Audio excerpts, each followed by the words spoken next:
옆 사람하고 이렇게 인사 나누겠습니다. 하나님께서 당신과 함께 하십니다. 아멘. 앞뒤로 한 번 더 인사 나눌까요? 하나님께서 당신과 함께 하십니다. 아멘. 그러면 이제 폭풍 속에서라는 제목으로 이 시간 말씀 나누도록 하겠습니다. 한 사람이 있었습니다. 그는 대구에서 아주 잘 나가는 학원 강사였습니다. 자신의 인생은 지금처럼 잘 나가는 계속된 탄탄대로일 거다라고 생각을 했습니다. 그래서 또한 자기가 하고 있는 사업은 입시에 관련된 사업이기 때문에 대한민국에서 입시가 사라지지 않는 이상 어려워지는 일은 없을 것이다, 이렇게 예상을 했다고 합니다. 그래서 그는 잘 나가는 학원 강사로서 어떻게 해야 이 사업을 더 크게 할까 고민을 하면서 공격적인 투자를 했습니다. 그래서 큰 학원을 세우고 출판사까지 만들었습니다.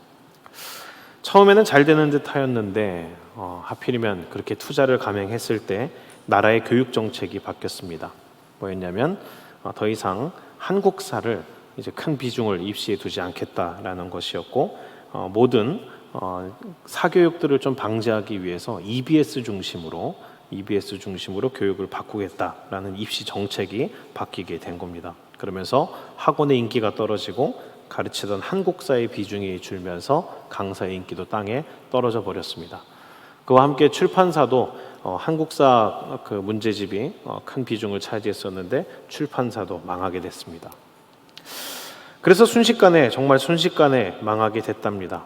가장 잘 나가는 듯해서 투자를 늘렸을 때 교육정책과 입시 제도가 바뀌니까 정말 어쩔 도리가 없이 망하게 되었다고 합니다. 결국 그는 감당할 수 없는 빚을 떠안게 됐고 매일 눈물로 밤을 지새울 뿐 더 이상 자기가 무엇을 할 수 있겠나라는 그런 생각이 들고 정말 앞이 캄캄해진, 정말 인생의 폭풍을 만난 것과 같은 시간을 보내게 되었다고 합니다. 우리는 요즘 사도행전을 따라서 바울의 마지막 행적을 뒤쫓고 있습니다. 지난 이야기를 잠깐 살펴보도록 하겠습니다. 3차에 걸친 선교 사역을 마치고 바울은 자신의 마지막 선교지로서 예루살렘을 생각했습니다. 그래서 순교의 각오를 다지며 예루살렘에 도착했습니다. 그런데 아니나 다를까 성령의 예언대로 바울은 예루살렘에 도착한 지 얼마 안 돼서 강성 유대인들에게 붙잡히게 되었고 이방인들을 성전 안에 들였다라는 누명을 쓰고 맞아 죽을 뻔하였습니다. 그러나 다행히 로마 군인들의 도움으로 군중들로부터 벗어날 수 있었고 잠시 군중들에게 설교를 하고 다시 감옥에 갇히게 되었습니다. 그렇게 군중들에게 매를 맞고 감옥에 갇히게 되었을 때 예수님께서 감옥에 갇혀있는 바울에게 찾아오셨습니다. 그리고 주님께서 바울에게 이렇게 말씀하셨습니다. 그게 사도행전 23장 11절 말씀입니다. 우리 함께 읽어보겠습니다. 시작.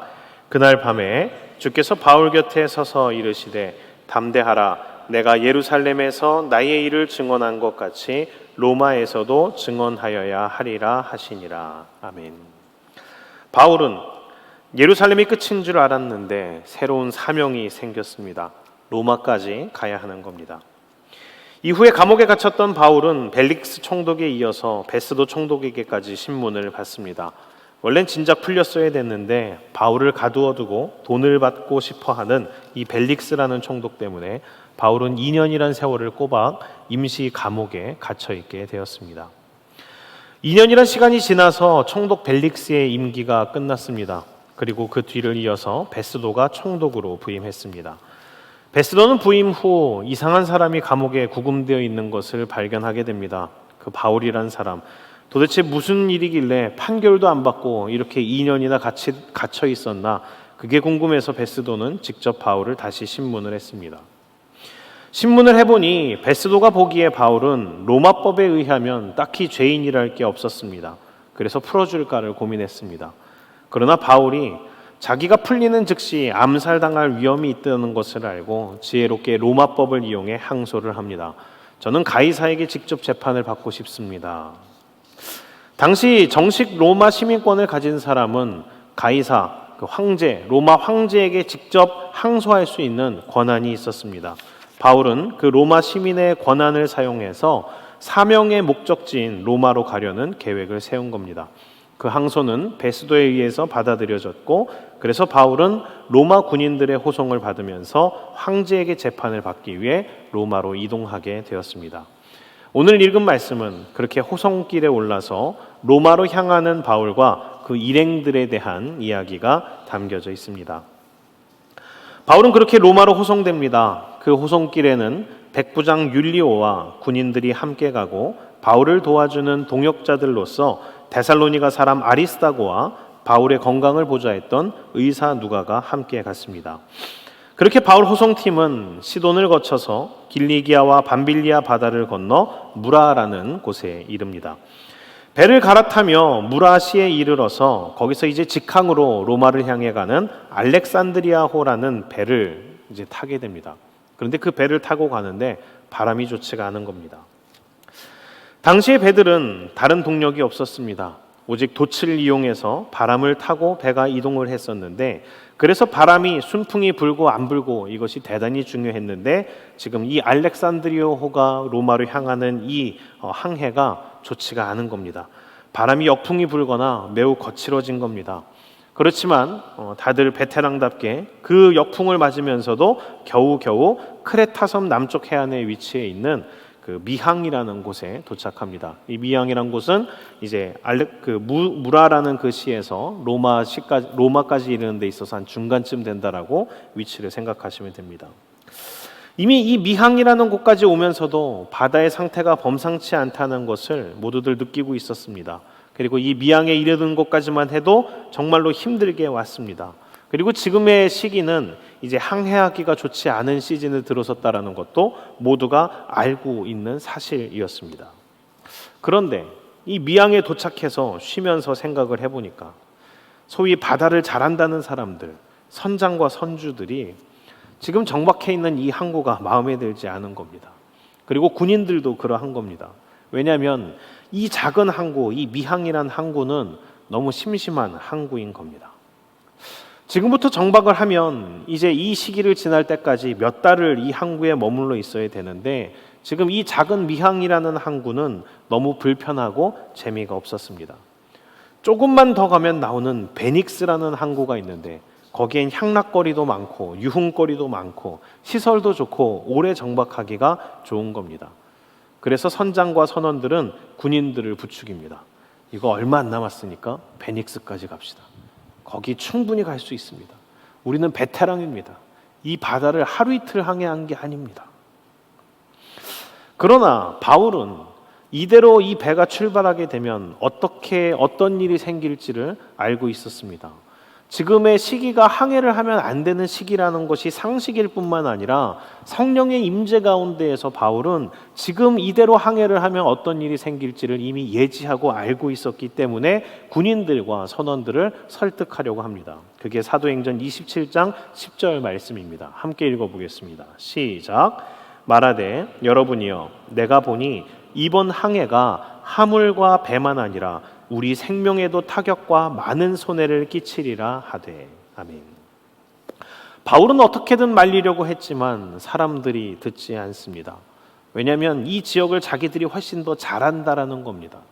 자기들이 하루 이틀 배운전한 거 아니고 이 지역 한두 번 다녀본 게 아니라는 겁니다. 그래서 전문가인 자기들이 보기에는 괜찮다라는 거고 무슨 일이 생겨도 충분히 대처할 자신이 있다라는 겁니다.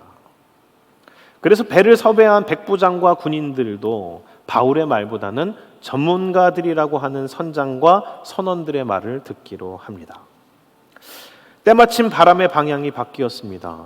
지금이 위험한 시기란 것은 알지만 지금 이 바람을 타면 금방 베닉스 항에 도착하겠지라는 생각에 결국 그들은 출항을 해버립니다. 알렉산드리아호는 그렇게 그레데 해변을 끼고 조심조심 하면서 출항을 해서 베닉스를 향해 가고 있었습니다. 그러나 출항한 알렉산드리아호는 출항한 지 얼마 안 돼요. 광풍을 만나게 됩니다. 유라굴로라고 성경에 표기된 이 광풍, 이 유라굴로라는 것은 헬라어 유로스, 동풍이라는 라틴어와 아퀼로라는 북동풍이라는 말의 합성어입니다. 그러니까 동풍과 북동풍에 합세해서 일어나는 어떤 복합적인 바람을 얘기하는 걸로 원 발음으로는 유라킬로라고 되어 있습니다. 이 유라킬로라고 불리우는 폭풍, 이것은 겨울을 앞둔 시기에 그레데 섬의 이다 산맥에서 발생한 북동풍이 난기류를 만나면서 항상 강력한 돌풍을 형성하는데 이 시기에는 바람이 참 자주 일어났었던 겁니다. 그렇게 안 그래도 돌풍이 불기로 유명한 곳인데 이날따라 유독 심했습니다. 말 그대로 광풍, 미친 듯한 바람이 불기 시작한 겁니다. 그러한 폭풍 속에서 알렉산드리아호는 어쩔 도리가 없었습니다. 그들은 이러한 폭풍 속에서 그저 이제 손을 놓고 바람이 부는 대로 쫓겨갈 수밖에 없었습니다. 그저 그들이 바라는 것은 배가 부서지지 않기만을 바라며 목숨만 건지기를 바라며 배에 있는 모든 물건들을 버리면서 폭풍이 제발 그치기만을 바라며 두려움에 떨고 있었습니다. 우리들이 삶을 살아가면서 하는 중대한 착각이 있습니다. 그게 뭐냐면 내 인생을 내가 다 감당할 수 있을 거라는 착각입니다. 우리는 내 뜻대로 내 인생이 흘러갈 것이며 내 인생이 내 마음대로 될 거라고 생각을 합니다. 마치 알렉산드리아호의 선원들처럼 말입니다. 내일도 어제처럼 똑같을 것이며 내일 부는 바람도 자신이 잘 컨트롤하여 원하는 대로 원하는 항구에 도착할 수 있을 것이라고 우리는 생각합니다. 과연 그럴까요? 인생에 감당할 수 없는 사건과 사고, 문제들을 만난 사람들에게 물어보면 누구나가 똑같은 말을 합니다. 그 말은 이것입니다. 이런 일이 나에게 생길 줄을 몰랐어요. 그렇습니다. 우리는 우리의 한치 앞을 모릅니다. 사실 우리는 이렇게나 원래가 나약합니다. 그렇기 때문에 우리가 당연한 듯 누리는 우리의 하루하루가 하나님의 보호하심과 은혜가 없다면 순식간에 사라질 수 있는 것이라는 것을 깨달아야 합니다. 우리가 누리는 것 중 그 어떤 것도 당연한 것이 없으며 우리는 한순간에 얼마든지 바람에 떠밀려 갈 수 있는 지극히 작은 존재라는 것을 알아야 합니다. 그렇게 며칠은 이어지겠지 기대했던 잔잔했던 날씨가 순식간에 변해서 폭풍우가 되었습니다. 그리고 그 폭풍의 날이 하루 이틀이 아니라 계속해서 이어졌습니다. 바다 생활을 오래 했던 선원들이었지만 이렇게 오래도록 지속되는 폭풍을 만난 적은 없었습니다. 베닉스 항까지 갈 것을 자신했던 자신들이었는데 이 매서운 폭풍 앞에서 본인들이 얼마나 오만했었는지를 몸서리치게 느끼고 있습니다. 결국 자신만만했던 그들의 마음은 완전히 꺾여버렸고 이제는 절망하게 되었습니다. 그 부분이 사도행전 27장 20절입니다. 우리 함께 읽어보도록 하겠습니다. 시작. 여러 날 동안 해도 별도 보이지 아니하고 큰 풍랑이 그대로 있음에 구원의 여망마저 없어졌더라. 아멘. 해도 별도 보이지 않을 정도의 칠흑 같은 폭풍우 속에서 구원의 소망이 끊어진 채로 있을 때 그렇게 눈앞에 보이는 현실 속에서 모두가 절망할 때 그 눈앞의 현실을 뛰어넘어 구원의 소망을 바라보는 자가 있었습니다. 그가 바로 바울입니다. 바울은 눈앞에 폭풍을 보고 있지 않았습니다. 많은 사람들이 눈앞에 폭풍을 바라보며 절망하고 있을 때 바울은 폭풍 너머에 하나님의 약속의 말씀을 기억하며 그 약속의 말씀을 붙들고 있었습니다. 그 말씀은 이것입니다. 바울아, 너는 로마에 갈 거다. 그곳에서 나의 증인이 될 것이다. 바울은 자신을 로마에 보내시겠다 하신 하나님의 약속을 믿었습니다. 그리고 그 약속 가운데에서 하나님께서 자신을 지키실 것과 자신을 보호하시는 하나님의 은혜로 인하여 같은 배에 타고 있는 모든 사람들까지도 살 수 있을 것이라 믿었습니다. 그래서 바울은 눈앞의 폭풍에 집중하는 것이 아니라 자신이 받은 하나님의 약속의 말씀을 선포하며 사람들에게 새로운 소망을 전합니다. 사도행전 27장 24절에서 26절을 우리 같이 읽어보도록 하겠습니다. 시작. 바울아, 두려워하지 말라. 내가 가이사 앞에 서야 하겠고 또 하나님께서 너와 함께 항해하는 자를 다 내게 주셨다 하였으니 그러므로 여러분이여 안심하라. 나는 내게 말씀하신 그대로 되리라고 하나님을 믿노라. 그런즉 우리가 반드시 한 섬에 걸리리라 하더라. 아멘. 인생을 살다 보면 나의 한계에 부딪히는 순간이 옵니다. 할 수 있는 선 가운데에서 최선을 다했지만 내 힘으로는 도저히 해결이 안 되는 순간을 경험하게 됩니다. 그렇게 이제 나는 다 끝났구나 싶을 때, 그럴 때 사람은 절망합니다. 마지막까지 해보려던 발버둥마저 포기하고 다 내려놓으려고 합니다. 그러나 그럴 때 필요한 게 있습니다. 그게 바로 믿음입니다. 오히려 그러한 때에 이제 나의 힘으로는 되지 않아 이 생각이 들었을 때 하나님의 도우심을 구해야 합니다. 그렇습니다. 나의 힘의 한계를 깨달았다면 그때 취할 수 있는 가장 지혜로운 방법은 도움을 구하면 되는 겁니다. 폭풍 속에 있을 때 하나님께 간구하는 것, 하나님을 의지하는 것, 그것이 지혜이고 바로 믿음입니다. 처음에 이야기했던 그 학원 강사는 그렇게 큰 사업의 실패를 겪는 가운데 눈에 보이는 것이 아무것도 없지만 이 세 가지만은 놓치지 않겠다고 결심을 했답니다. 첫째는 신앙, 둘째는 건강, 셋째는 가족이었습니다. 이 세 가지는 다른 모든 걸 얻는다 해도 잃어버리면 진짜 망하는 것이고, 이 세 가지가 있어야 다시 일어날 수도 있겠다라는 생각에 그는 치열하게 이 세 가지만큼을 지키도록 각고의 노력을 했습니다. 건강을 잃지 않도록 운동을 하고, 가족들과의 관계를 흐트러뜨리지 않도록 마음을 다스리고, 틈이 날 때마다 하나님의 도우심을 기대하며 기도를 했습니다. 그렇게 하루하루 이 난관을 타개할 특별한 방법은 없지만 하루하루를 버티며 지냈습니다. 그리고 그렇게 하루하루를 하나님께 눈물의 기도를 쏟아내며 버티던 그는 이제 잡다한 모든 것을 버리고 자기가 잘하는 일, 원래 하던 일, 강의하는 일, 한국사를 가르치는 일만 계속하기로 마음을 먹습니다. 그리고는 더 이상 이 대구에서는 자기가 할 일자리가 없는 것으로 알고 노량진으로 자리를 옮깁니다. 입시교육이 더 이상 한국사를 필요로 하지 않기에 그는 한국사 시험의 비중이 아직 남아있는 공무원 시험 쪽으로 눈을 돌립니다. 그리고 노량진에 가서 고시원에서 살면서 강의를 하기 시작합니다. 여전히 수십억의 빚이 쌓여 있고 앞이 보이지 않는 매일이었지만 그는 기도하며 그날그날의 강의에 최선을 다합니다. 과연 어떻게 되었을까요? 이 한국사를 가르쳤던, 그리고 지금도 가르치고 있는 이 학원 강사의 그분의 이름은 전한길입니다. 아주 작게 강의를 시작했던 이 전한길 씨는 이제 할 수 있는 것이라곤 강의 하나밖에 없기 때문에 매 순간의 강의를 자기가 할 수 있는 마지막 강의인 것처럼 열정을 쏟았답니다. 그렇게 하루하루 한 강의씩 해나가는데 학생들이 걷잡을 수 없이 늘어나는 겁니다. 그리고 그 인기가 계속해서 올라가더니 어느샌가 영상 강의까지 최고의 인기 스타가 되어버렸습니다.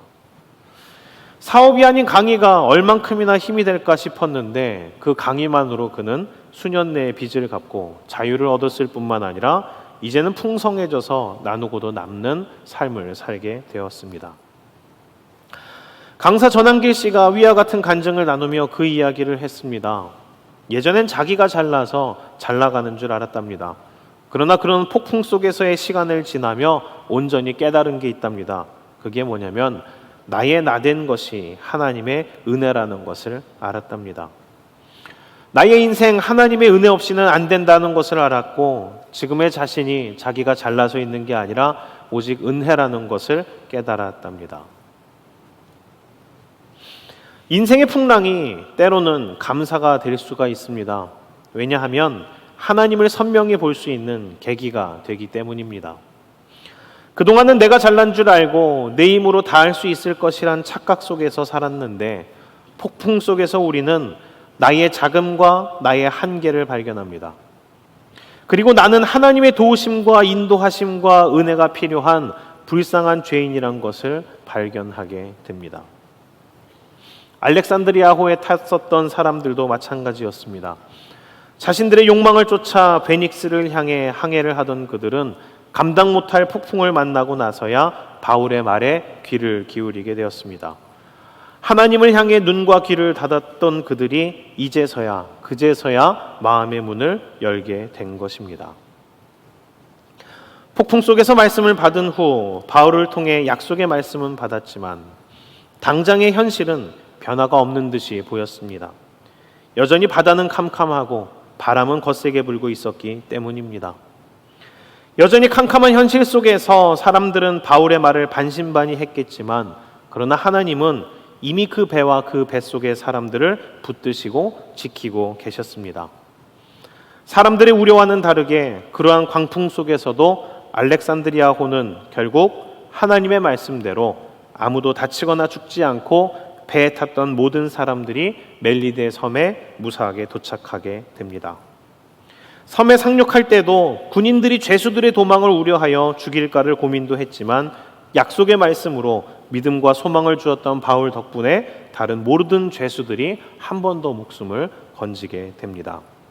말씀을 마치도록 하겠습니다. 믿는 자도 안 믿는 자도 누구나 인생의 폭풍을 만날 때가 옵니다. 누구에게나 폭풍을 만나는 시기는 눈앞이 캄캄해지고 마음이 어려우며 감당하기 힘들어지는 시기가 맞습니다. 그러나 그러한 폭풍 속에서 믿는 자와 안 믿는 자는 차이가 드러나게 됩니다. 인생의 폭풍을 만날 때 안 믿는 자들이 폭풍 속에서 절망을 본다면 믿는 자들은 폭풍 속에서 주님을 봅니다. 이제 질문을 하고 싶습니다. 여러분들의 인생은 어떠하십니까? 잔잔한 바다에서 순항을 하고 계십니까? 아니면 인생의 풍랑을 만났습니까? 아니면 유라굴로 같은 미친 듯한 광풍 속에 계십니까? 폭풍 속에 있을 때가 하나님을 볼 수 있는 절호의 기회입니다. 여러분들의 손을 떠난 배라면 이제 여러분들이 하실 것은 하나님의 은혜를 구하는 것입니다. 잔잔한 바다에서 순항을 하고 있다면 하나님께 감사로 나아가십시오. 그것이 여러분들의 실력으로 얻어낸 순항이 아님을 기억하시기를 바랍니다. 그래서 잔잔한 바다에서든 폭풍 속에서든 믿음의 눈을 들어 하나님을 바라보고 믿음으로 하루하루를 살아가시는 여러분들 되시기를 주의 이름으로 축원합니다.